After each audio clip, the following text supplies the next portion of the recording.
Ever since I was a boy, I've obsessed over finding a self-improvement system I could use while I slept.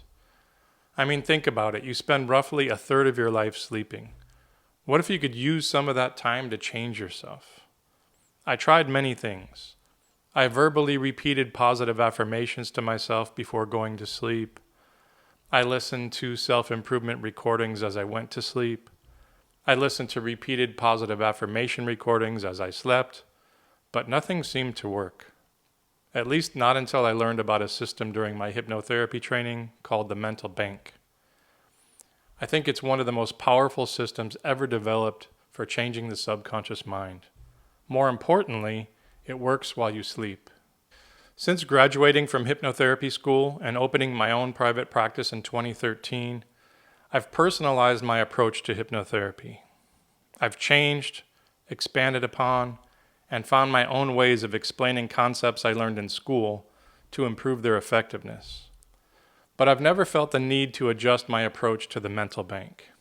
I believe it is a nearly perfect system developed by a man I consider to have been a genius at understanding the subconscious mind and how to influence it, the late Dr. John Kappas.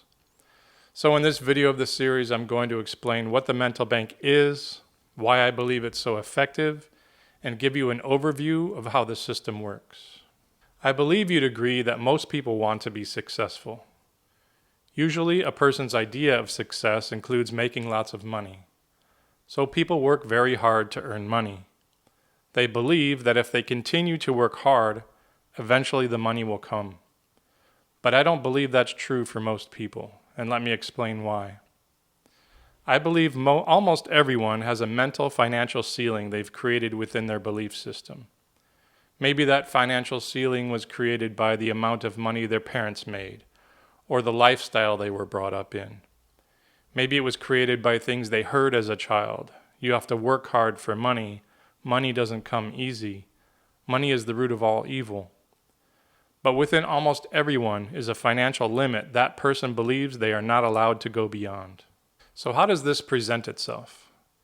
Well, if you were close to exceeding your financial ceiling, your automatic mind may begin sabotaging your efforts. Does this make sense if you look back on your life? Were there times when you were doing well financially, but you found yourself doing things that slowed your progress? That was likely your automatic mind pulling you back toward a level that felt more familiar.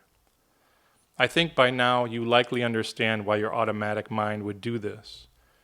Because getting beyond that financial ceiling can feel scary to your automatic mind. You've never experienced a life like that. You consciously believe your life would be great if you made a ton of money, but your automatic mind has a job to protect you and keep you safe. So it may influence you in ways that keep you within a familiar income range. By doing this, your automatic mind remains calm because it knows what to expect. It believes you will be safe. But what if you're tired of living under that financial ceiling? That's where mental bank comes in. Part of what mental bank does is raise your financial ceiling. It reprograms your automatic mind to allow you to make more money. It helps set a new, higher financial level that you can reach without your automatic mind sabotaging your efforts. Mental bank also helps you start getting more done each day. If you think about it, there are probably things in your life you know you should be doing, but for some reason you never seem to get to them. Maybe getting to the gym more often, spending quality time with your family, making those dreaded cold calls at work. You consciously know all these things could improve your life, but for some reason you never get around to them. Mental bank helps motivate your automatic mind to want to achieve those things. You could also think of mental bank as a mini hypnotherapy session each night. Imagine going to sleep each night as one person and waking up a slightly better version of yourself. Each and every night you do mental bank before going to sleep, you slowly and consistently change in a positive direction, waking up a better version of who you were the night before. And here's what I've found for myself. Mental bank almost feels like magic. It helps me become a better version of myself. I then start projecting differently. And that's where the magic seems to happen. When I project differently to the world around me seems to respond to me differently. Opportunities begin showing up that I never noticed before. Sometimes they seem to just fall in my lap. So what is Mental Bank? It's a structured nightly journaling system that takes about 10 to 15 minutes to do.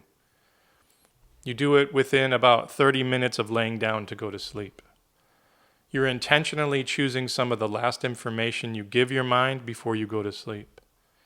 In doing so, you're working with a natural process of the mind to allow that information into the automatic mind. The idea is that this information can then become part of what your mind processes while you sleep, helping integrate it more deeply. The feeling I get after waking up from a night of doing Mental Bank is that my mind was actively programming itself for success while I slept. Consistency is key. The best analogy for this was told by Dr. John Kappas' son, George. He had us visualize a bucket full of water. He said the water represented our negative beliefs that were working against us. Then he had us visualize putting one pebble into the bucket each night we did Mental Bank. The pebble represented positive information that was changing our negative beliefs.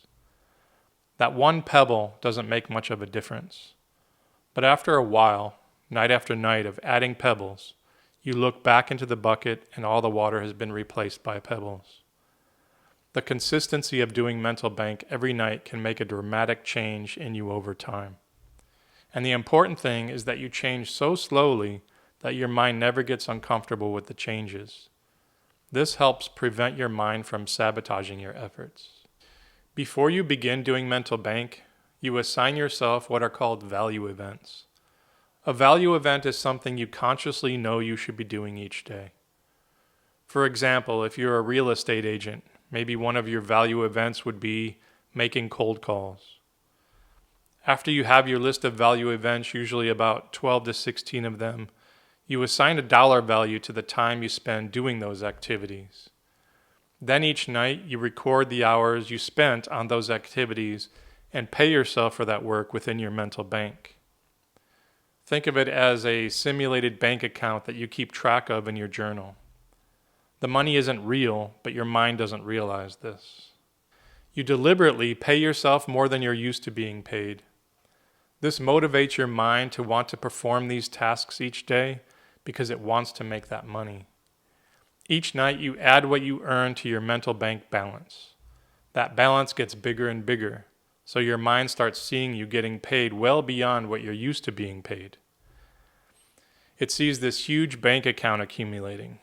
Over time, those large numbers begin becoming more familiar to your automatic mind. Then in real life, your mind will have no problem reaching these new limits without sabotaging you, because it's already used to receiving those amounts of money. Another section of Mental Bank focuses on recalling all the positive things that happened to you that day. Especially paying attention to things that you noticed that may have come to you because of doing Mental Bank.